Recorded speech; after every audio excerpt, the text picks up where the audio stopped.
سلام قولا من رب رحيم. நிகரில்லா அன்புடையோன் இறைவனிடமிருந்து சாந்தி நிலவட்டும் என்று முகமன் கூறப்படும்.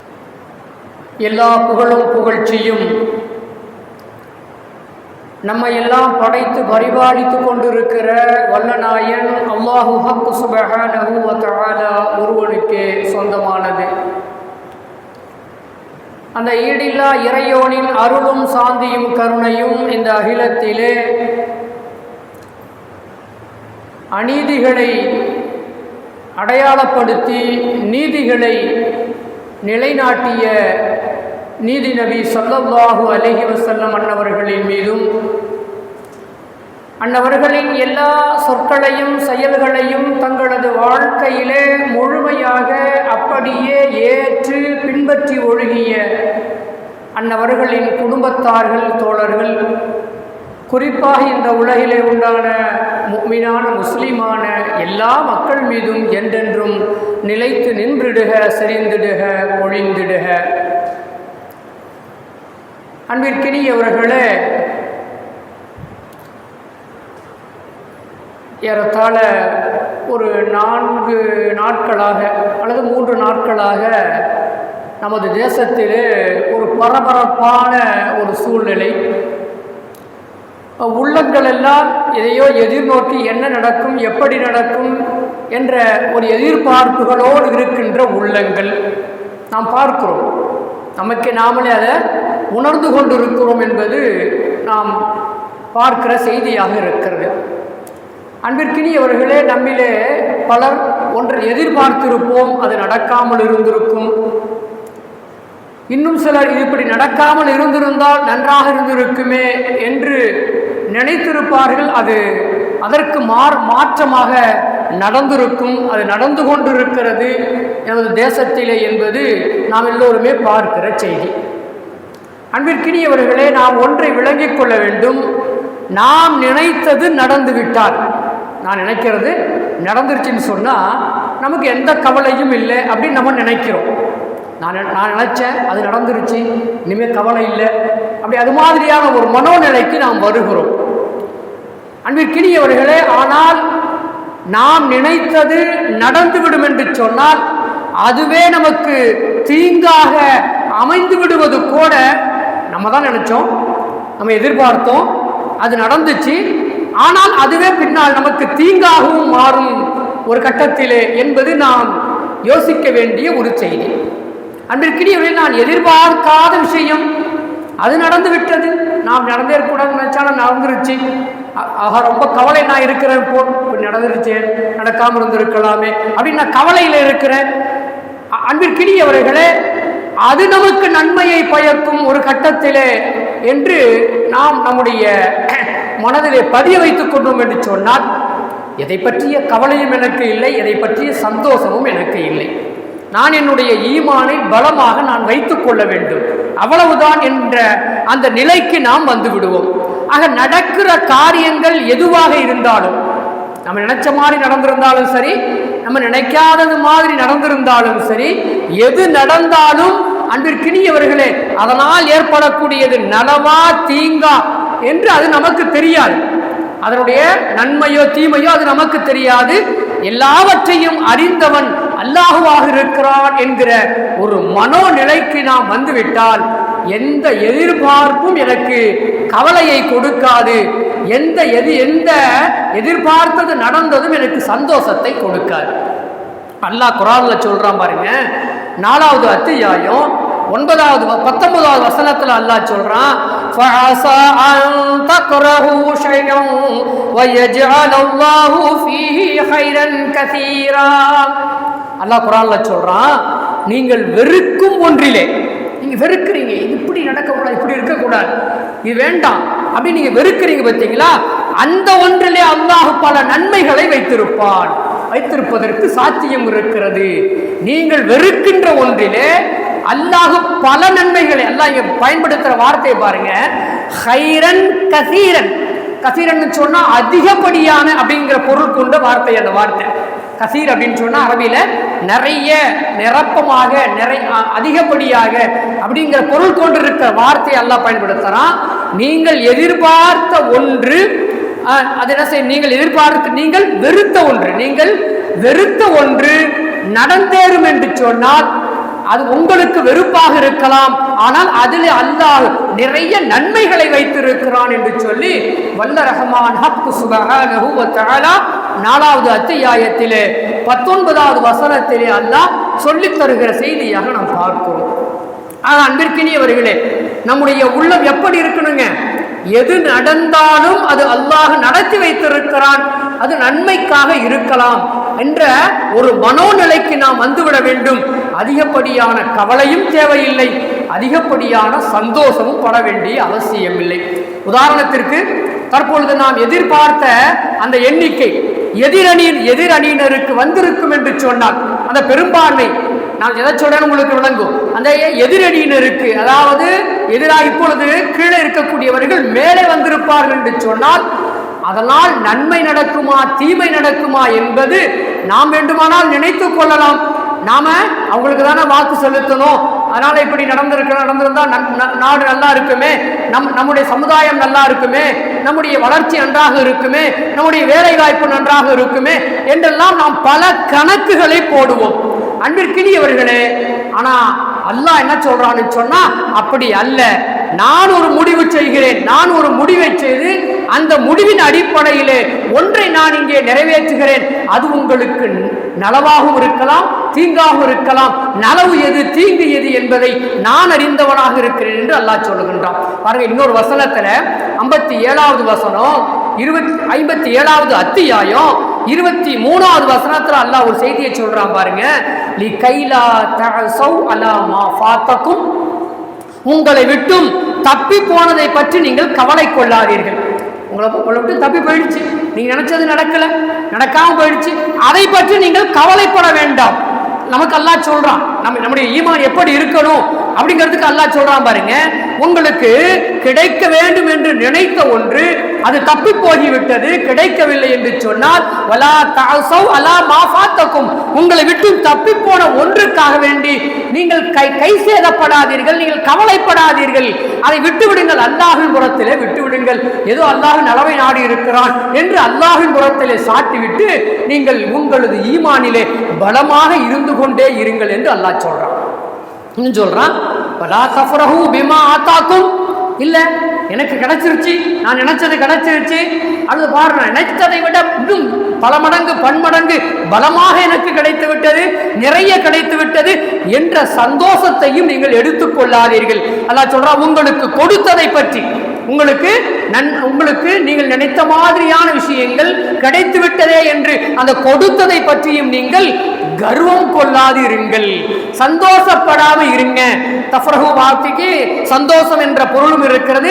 ஒரு சில இடம்பொருள் ஏவலை பார்த்து கர்வம் என்ற அந்த பொருளையும் கூட கொள்ளலாம். கிடைச்சிருச்சு, நாங்க யார் தெரியுமா, எங்களால தான், நாங்க தான், எங்களுடைய இது என்ன, இன்னைக்கு மக்கள் பேசுறத பார்க்கிறோமா இல்லையா? அப்படி கர்வம் கொள்ளாது இருப்பதற்காக வேண்டியும் தான் அல்லாஹ் இது மாதிரியான காரியங்களை நடத்தி வைப்பதாக அல்லாஹ் என்ன சொல்றான்னு சொன்னா, குர்ஆன்ல 57வது அத்தியாயத்துல 23வது வசனத்துல அல்லாஹ் சொல்லி தருகிற செய்தியாக நாம் பார்க்கிறோம். அன்பிற்கினியவர்களே, சொல்லிட்டு அல்லாஹ் இன்னும் சொல்றான் பாருங்க, வல்லாஹு லா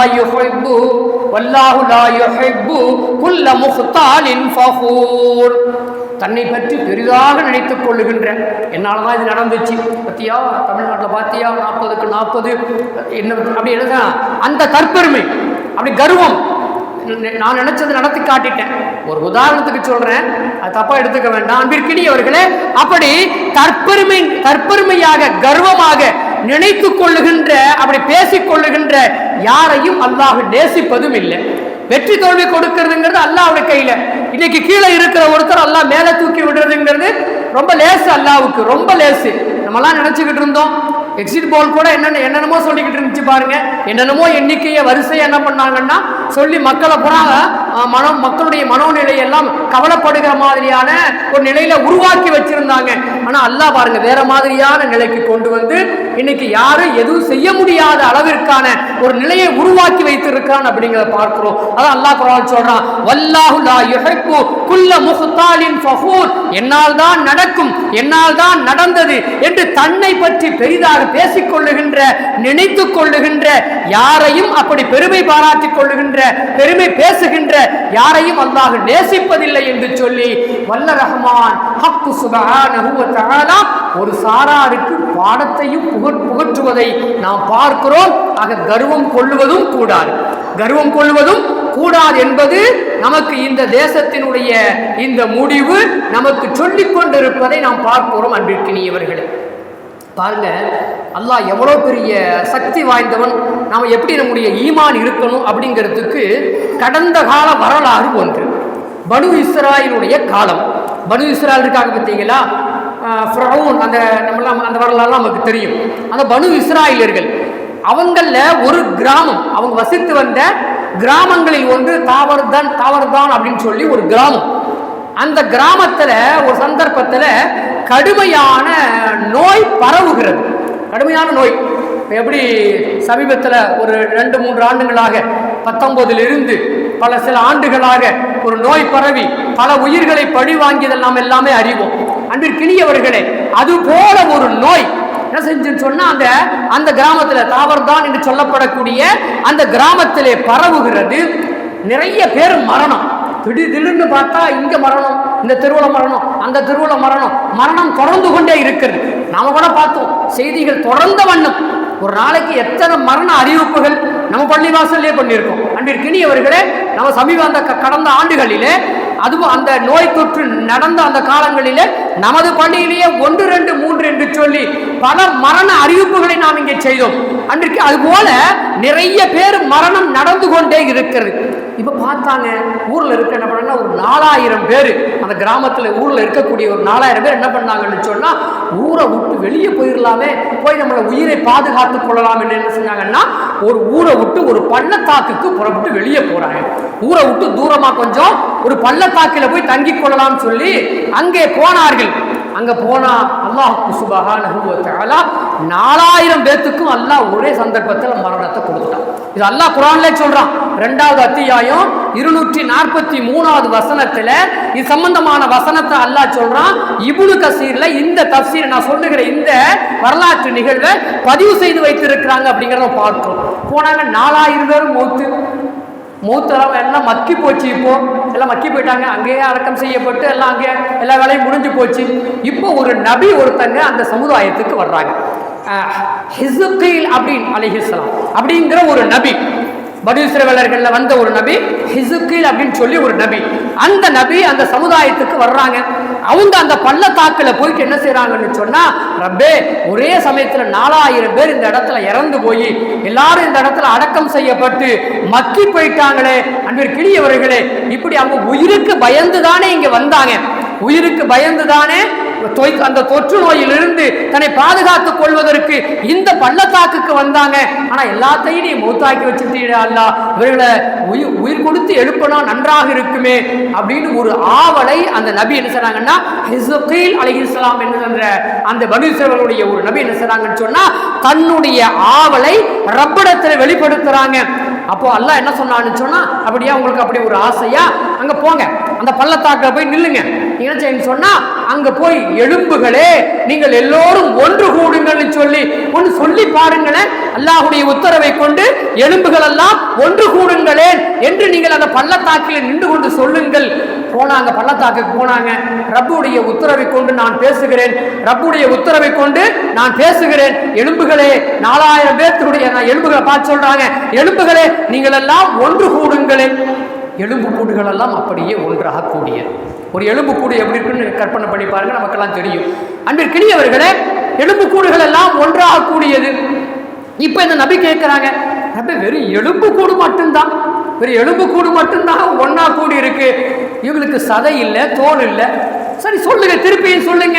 அல்லாஹ்வுடைய பெயரை கொண்டு சதையை போர்த்தி கொள்ள சொல்லுங்கள், அந்த எலும்புகளை சதையை போர்த்தி கொள்ள சொல்லுங்கள், அதன் மீது தோலை போர்த்தி கொள்ள சொல்லுங்கள், அல்லாஹ்வுடைய உத்தரவு சொல்லி நீங்க சொல்லுங்களேன்.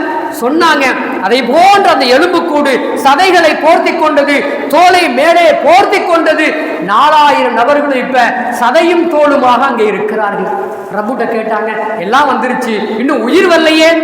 ரப்பிட கேட்கிறாங்க, அந்த ஹிஸ்புல் அலைஹிஸ்ஸலாம் அவங்க கேட்கிறாங்க, ரப்பே எலும்பு கூடு வந்துருச்சு, அதுல சதை வந்துருச்சு, தோல் வந்துருச்சு, ஆனா உயிர் இல்லையே. உயிர் இருந்தாதானே பலன் நான் எதிர்பார்த்தது. கேளுங்க, அதை ரப்பிடத்துல நீங்கள் கேளுங்கள் என்று வல்ல ரஹ்மான் ஹக்கு சுப்ஹானஹு வ தஆலா கேட்க சொன்னான். கேட்டார்கள், அவர்களுக்கு உயிரும் கொடுக்கப்பட்டது என்று சொல்லி இப்னு கசீரிலே, அதாவது தஃசீருடைய அற்புதமான கிரந்தம் அன்பிற்கினியவர்களே, இப்னு கசீரிலே இந்த 2வது அத்தியாயம் 243வது வசனத்திற்கு விளக்கம் தருகிற பொழுது இந்த வரலாற்றை அங்கே எழுதுகிறார்கள். அன்பிற்கினியவர்களே, எதிர்ச்சவங்கலாம் சொன்னாங்க, லா இலாஹா இல்லா அன்த சுப்ஹானக, லா இலாஹா இல்லா அன்த ரப்பே, நீதான் ரப்பு.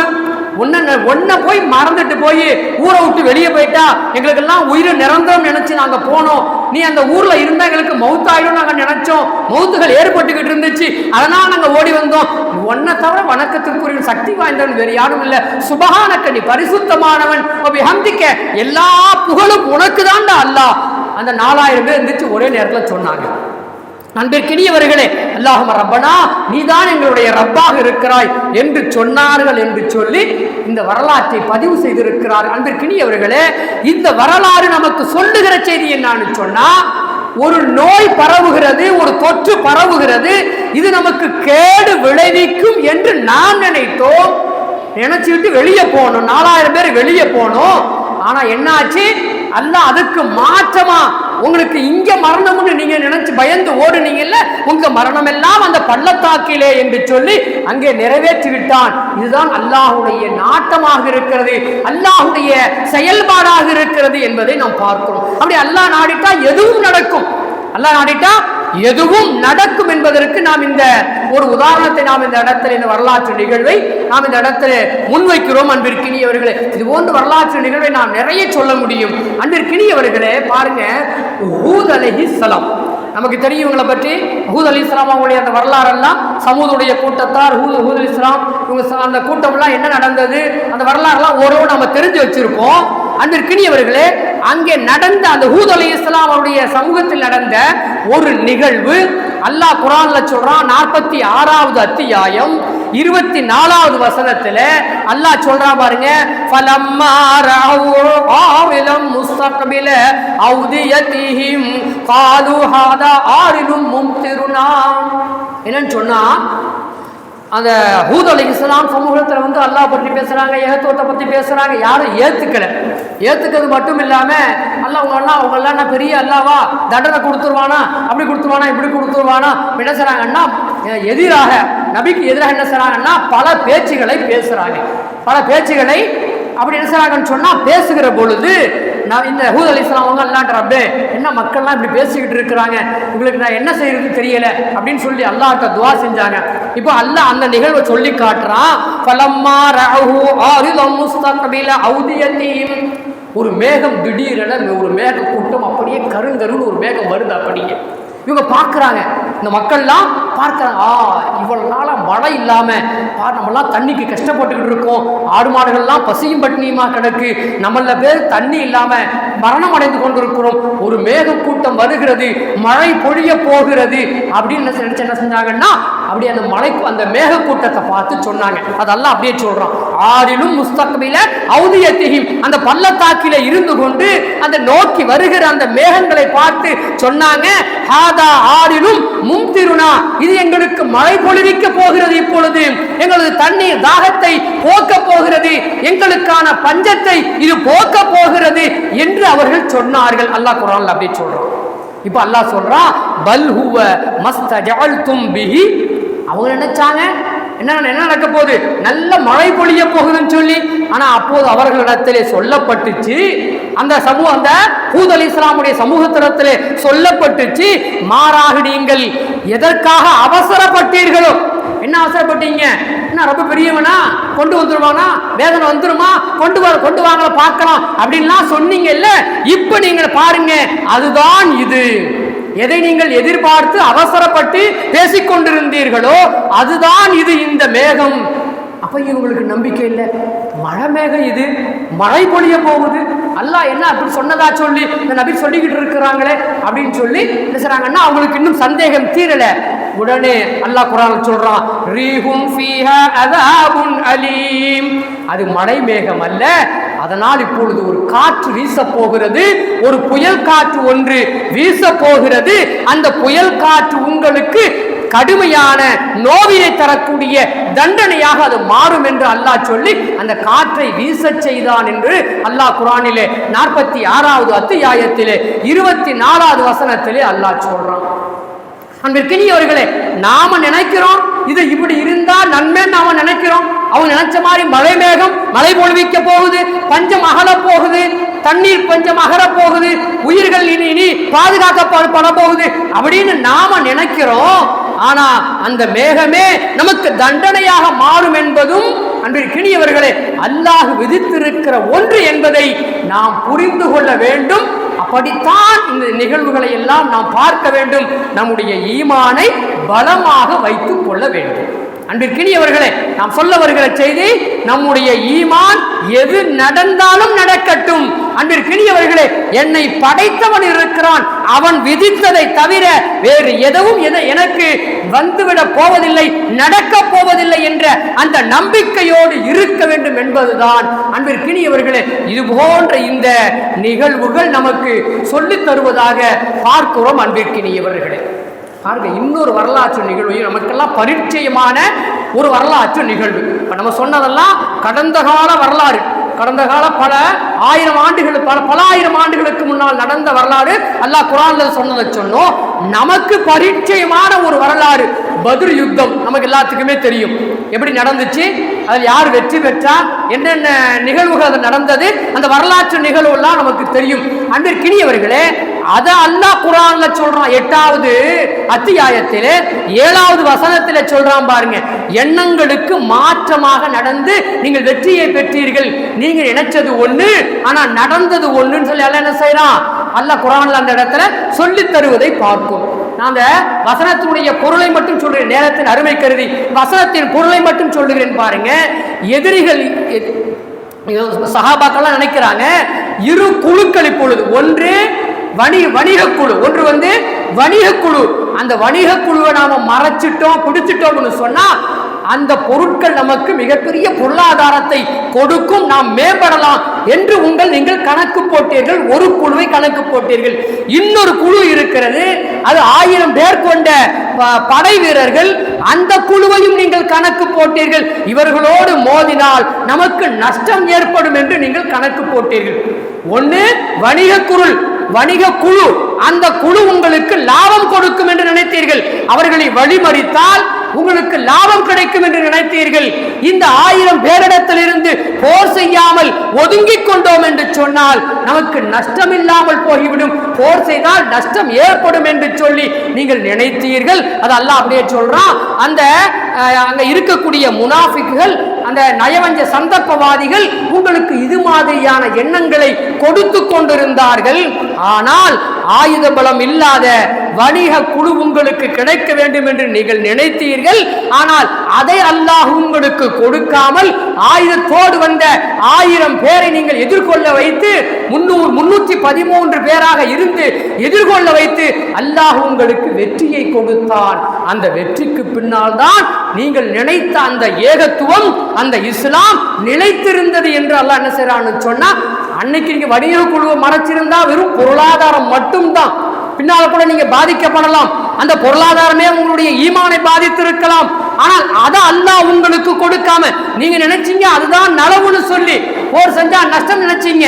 இல்லை, போர் செய்வதுதான் உங்களது ஈமானுக்கும் பலம், உங்களுடைய எதிர்காலத்துக்கும் பலம், எதிர்கால சமுதாயமும் வளர்வதற்குமான ஒரு காரணியாக அல்லாஹ் அதை ஆக்கி வைத்தான் என்று சொல்லி பத்ர் யுத்தத்தை பற்றி அல்லாஹ் 8வது அத்தியாயத்திலே 7வது வசனத்திலே அல்லாஹ் சொல்லித் தருகிற செய்தியாக நாம் பார்க்கிறோம். ஆக நாம நினைக்கிறோம் இது இல்லாம போயிட்டா, இது வந்தா நமக்கு லாபம் நினைக்கிறோம். இல்ல, இதை வைத்து கூட அல்லாஹ் நமக்கு லாபத்தை கொடுப்பான்.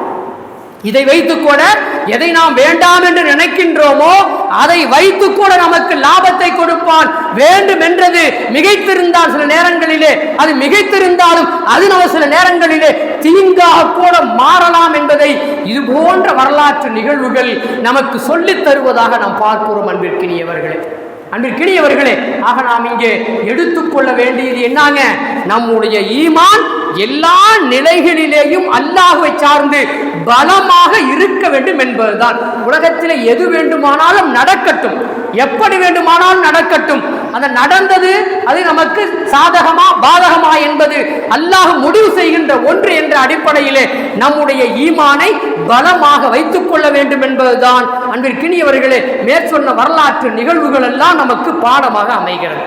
பாருங்க, அல்லாஹ் குர்ஆன்ல இன்னொரு இடத்துல 48வது அத்தியாயம் முதல் வசனம் 1வது வசனம், அநேகமா நமக்கெல்லாம் இந்த வசனம் நமக்கு தெரியும். இன்னா ஃபதஹ்னா லக ஃபதஹம் முபீனா. அல்லாஹ் தெளிவான வெற்றியை ஒன்று கொடுத்தோம்னு சொல்றோம். தெளிவான வெற்றியை கொடுத்தோம். யாருக்குங்க?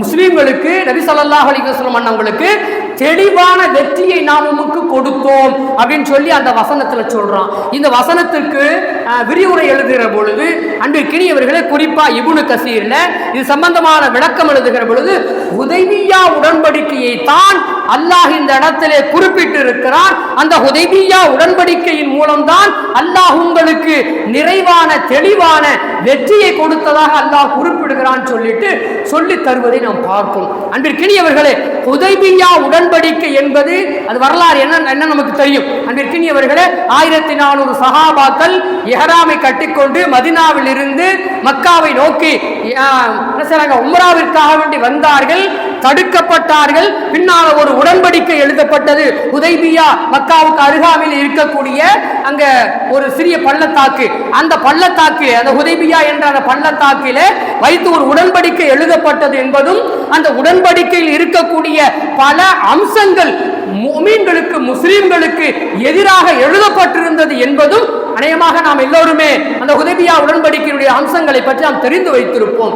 அன்பிற்கினியவர்களே, அதை அல்லாஹ் குர்ஆன்ல சொல்றான். ஹிஜ்ரி 6ஆம் ஆண்டு கிபி 627 மக்கா குறைஷிகளுக்கும் நபி ஸல்லல்லாஹு அலைஹி வஸல்லம் அவர்களுக்கும் இடையே நடந்த அந்த உடன்படிக்கை இருக்கிறது, அது உங்களுக்கு வெற்றியை கொடுத்தது என்று அல்லாஹ் சொல்றான். முஸ்லிம்களுக்கு சாதகம் இல்லா பாதகமான அம்சங்கள் இடம்பெற்றிருந்தாலும் கூட நபி ஸல்லல்லாஹு அலைஹி வஸல்லம் அன்னவர்கள் அதற்கெல்லாம் உடன்பட்டு அதை என்ன சொன்னாங்கன்னு சொன்னா கையொப்பமிட்டிருந்தார்கள், அங்கே அதை ஏற்றுக்கொண்டிருந்தார்கள். எல்லாரும் நினைச்சாங்க, முனாஃபிக்குகள்லாம் சொன்னாங்க, மாட்டிக்கிட்டீங்க, முடிஞ்சு போச்சு, கதை முடிஞ்சு உங்களுக்கு, இனிமே அவ்வளவுதான் உடன்படிக்கையில பத்தியா, இனிமே எதுவும் நீங்க என்ன செய்யுங்க, உங்களால தப்ப முடியாது, மக்கத்து குறைஷிகள் எல்லாம் இருக்கிற ஆளை போறோம், காலி பண்ண போறோம் அப்படின்னு சொல்லி என்ன பண்ணாங்க, முனாஃபிக்குகள் எல்லாம் சந்தர்ப்பவாதிகள் எல்லாம் பேசிக் கொண்டிருந்த நேரம் அன்பிற்கினியவர்களே, அதற்கடுத்து 2 ஆண்டுகளிலேயே 10,000 முஸ்லீம்கள் மக்கா வெற்றியை கொண்டார்கள் என்பது நாம் பார்க்கிற வரலாறு. அன்னைக்கு 1400 பேர் தான் மக்காவை நோக்கி உம்ராவுக்காக வேண்டி வந்தாங்க. கடைசியில மக்காவை வெற்றி கொள்ளுகிற பொழுது 10,000 முஸ்லீம்கள் போய் மக்காவை வெற்றி கொண்டார்கள் என்பது நாம் பார்க்கிற வரலாறு. அன்பிற்கினியவர்களே, ஆக நாம் நினைப்பதை போன்று சாதக பாதகங்கள் நமக்கு வெளிப்படையாக அது சாதகமாகவோ பாதகமாகவோ தோன்றலாம். அதில் நன்மை எது தீமை எது என்பது அல்லாஹ் முடிவு செய்கின்ற ஒன்றாக இருக்கிறது என்பது அன்பிற்கினியவர்களே இந்த நிகழ்வு நமக்கு தருவதை பார்க்கும். உதாரணமா பாருங்க, இந்த ஹுதைபிய்யா உடன்படிக்கையில குறைஷி மக்களிடத்தில் இருந்த பெரும் புகழ்மிக்க தலைவர்கள் ஹாலித் இப்னு வலீத், அதே போன்று அம்ர் இப்னு ஆஸ் ரலியல்லாஹு தஆலா அன்ஹு, உஸ்மான் இப்னு தல்ஹா ரலியல்லாஹு தஆலா, இவங்கெல்லாம் அன்னைக்கு இஸ்லாத்துக்கு எதிராக இருந்தவர்கள், அன்பிற்கினியவர்களே. ஆனால் அவர்கள் இஸ்லாத்தை ஏற்றுக்கொண்டார்கள் இந்த உடன்படிக்கைக்கு பிறகு என்பதை நாம் பார்க்கிற ஒரு செய்தியாக இருக்கிறது அன்பிற்கினியவர்களே. ஆக அல்லாஹ் நாடினால் எதையும் நிகழ்த்துவான், எதையும் நடத்துவான் என்கின்ற அந்த பக்குவம், அந்த ஈமான் நம்முடைய உள்ளத்திலே வந்துவிட வேண்டும் என்பதுதான் அன்பிற்கினியவர்களே இன்றைய நிகழ்வும் கடந்த கால நிகழ்வுகளும் நமக்கு பாடம் சொல்லிக் கொண்டிருக்கிறது என்பதை நாம் புரிந்து கொள்ள வேண்டும் அன்பிற்கினியவர்களே. அன்பிற்கினியவர்களே, இன்னொரு செய்தியை நான் சொல்லிக்கொண்டு முடித்துக் கொள்ளுகிறேன். அநியாயக்காரர்களுக்கு சீக்கிரமாக ஏதாவது நடந்துட்டா பரவாயில்லையே நம்ம நினைப்போம். நம்ம என்ன செய்கிறோம், யாருன்னா நமக்கு எதிராக ஒரு அரசு செயல்படுது, நமக்கு எதிராக யாராவது ஒருத்தங்க இருக்கிறாங்கன்னு சொன்னால் அல்லாஹ் அவனுக்கு ஏதாவது கொடுக்க மாட்டானா, சீக்கிரமாக அவன் உயிரை வாங்க மாட்டானா, அல்லாஹ் அவனை நாசப்படுத்த மாட்டானா, இப்படி நம்முடைய மனிதனுடைய மனோநிலை அப்படிலாம் நமக்கு ஓடும். ஆனால் அல்லாஹ் பாருங்க குர்ஆன்ல சொல்றான், அல்லதீன கால லஹும் உன்னாசு இன்னன்னாஸ கது ஜமஉ லகும் ஃபஹுஸௌஹும் ஃபஸாதஹும் ஈமானா وقالوا حسبنا الله ونعم الوكيل. அல்லாஹுக்கு சுப்ஹானஹு வ தஆலா அநியாயக்காரர்களுக்கு நிறைய அவகாசம் கொடுப்பான். ரசூலுல்லாஹ் சொல்றாங்க, அல்லாஹ் நிறைய அவகாசம் கொடுப்பான். நீ என்ன வேணாலும் செய்யப்பா, இதை செய்யா செய்ய, இதை செய்யா செய்ய, செஞ்சுக்கிட்டே இரு. ஆனால் ஒரு காலம் வரும், உன்னை பிடிக்கப்படும், இறுதியிலே அவன் பிடிக்கப்படுவான். அந்த பிடிக்க ஆரம்பித்து விட்டால் அவனுடைய முடிவு அது கடுமையானதாக இருக்கும் என்று அல்லாஹ் குர்ஆன்ல சொல்றான் என்று பெருமானார் ஸல்லல்லாஹு அலைஹி வஸல்லம் அன்னவங்க சொல்லிட்டு ஒரு வசனத்தை ஓதுறாங்க. ஆல இம்ரானுடைய அத்தியாயத்தில் 173வது வசனத்தை பெருமானார் ஸல்லல்லாஹு அலைஹி வஸல்லம் அன்னவங்க ஓதுறாங்க பாருங்க. அல்லதீன கால லஹுமுன் நாசு இன்னன்னாஸ கது ஜமஉ லகும். அகல் போருடைய நேரம். அகல் போர்னா நமக்கு தெரியும், மதீனாவை சுற்றி ஒரு மிகப்பெரிய பள்ளத்தை உருவாக்கி தங்களை மூமின்களை பாதுகாத்துக் கொண்டார்கள் என்பது நாம் பார்க்கிற செய்தி அன்பிற்கினியவர்களே. அந்த அகல் யுத்தத்தின் போது சொன்ன செய்தி தான் அந்த நபிமொழியும் இந்த வசனமும் அன்பிற்கினியவர்களே. என்ன சொல்றாங்கன்னா, மக்கள்லாம் சொல்றாங்க, ஆகா அவ்வளவுதான், நீங்க ஒளிஞ்சு போயிட்டீங்க, பெரிய கூட்டம் நம்மளை நோக்கி, மதீனாவை நோக்கி ஒரு மிகப்பெரிய கூட்டம், மிகப்பெரிய கூட்டம் வருது, அந்த கூட்டம் நம்மளை அழிக்க போகுது அப்படின்னு சொல்லி என்ன பண்ணாங்கன்னா, சந்தர்ப்பவாதிகள் எல்லாம் உள்ள இருந்து சொல்லி மக்களுடைய உள்ளங்களை குழப்பிக் கொண்டிருந்தார்கள். அல்லாஹ் அப்படியே சொல்றான், ஃபஹுஷௌஹும், அவங்களை நீங்க பயந்துக்குங்க, பயந்து என்ன செய்யுங்க, நீங்க அவங்களுக்கு கட்டுப்பட்டு போயிடுங்களேன். அப்படி என்ன செஞ்சாங்கன்னு சொன்னா, அந்த சந்தர்ப்பவாதிகள் அவருக்கு சொல்லிக் கொண்டிருந்தார்கள். ஆனால் இந்த சஹாபாக்களுக்கு அது எதை ஏற்படுத்தியது என்று சொன்னால், ஃபஸாதஹும் ஈமானா, ஈமானை இன்னும் அதிகப்படுத்தியதே தவிர, அவர்கள் என்ன அவ்வளவு நபர்களா, அவ்வளவு பெரிய கூட்டமா, வரட்டுமே, அல்லாஹ் ஒருவன் இருக்கிறான் அல்லவா, அல்லாஹ் நடத்துவதுதான் நடக்க போகிறது, எனக்கு என்ன என்று சொல்லி ஈமானை இன்னும் அதிகப்படுத்தியதே தவிர, அந்த பயமுறுத்தல், அந்த சந்தர்ப்பவாதிகள் கொடுத்த அந்த எச்சரிக்கை வார்த்தைகள் எல்லாம் ஈமானை பலப்படுத்தியது என்று அல்லாஹ் குர்ஆன் என்ன செய்யறான்னு சொன்னா சொல்லி காட்டி சொல்றான். அப்போ அவங்க சொன்னாங்க, சஹாபாக்கள் அந்த மூமின்கள் சொன்னாங்க, வகாலு ஹஸ்புனல்லாஹ், அல்லாஹ் எங்களுக்கு போதும், வ நிஅமல் வக்கீல், எங்களுக்கு பொறுப்பு, மிகப்பெரிய பொறுப்பாளன், நம்பிக்கையான பொறுப்பாளன், நல்ல பொறுப்பாளன் அல்லாஹ்வாக இருக்கிறான். அப்படி இருக்க நாங்கள் ஏன் அந்த பெருங்கூட்டத்தை கண்டு, மெஜாரிட்டியை கண்டு நாங்கள் பயப்பட வேண்டும், அதை பற்றி எங்களுக்கு கவலை இல்லை என்று சொல்லி அன்றைய அகல் யுத்தத்தின் போது சஹாபாக்கள் சொன்னார்கள். அகல் யுத்தம் தோண்டப்பட்டது, வெற்றி கண்டார்கள் மூமின்கள் என்பது பார்க்கிற வரலாறு. அன்பிற்கினியவர்களே, மெஜாரிட்டியோ மைனாரிட்டியோ அல்லது தொங்குகிற நிலையோ எந்த நிலை இருந்தாலும் நம்ம எதுவும் செய்ய முடியாது. அல்லாஹ் நாடினாலே தவிர, அல்லாஹ் எதை நாடுகிறானோ அதுதான் நமக்கு நடக்கும் என்ற அந்த நம்பிக்கையை நாம் நம்முடைய உள்ளத்தில் உருவாக்கி கொள்ள வேண்டும். அப்படிப்பட்ட அந்த ஈமானை நம் வளம் பெற செய்து கொள்ள வேண்டும், பலம் பெற செய்து கொள்ள வேண்டும். அன்பிற்கினியவர்களே, வல்ல ரஹ்மான் ஹக்கு சுப்ஹானஹு வ தஆலா நம்முடைய ஈமானை பலமுள்ள ஈமானாக, இருக்கின்ற அந்த அரைகுறையையும் நிறைவு பெற்ற ஈமானாக அல்லாஹ் ஆக்கி அருள் புரிவானாக. வாஹிரு தஅவானா அனில் ஹம்துலில்லாஹி ரப்பில் ஆலமீன். அஸ்ஸலாமு அலைக்கும் வரஹ்மத்துல்லாஹி வபரகாத்துஹு.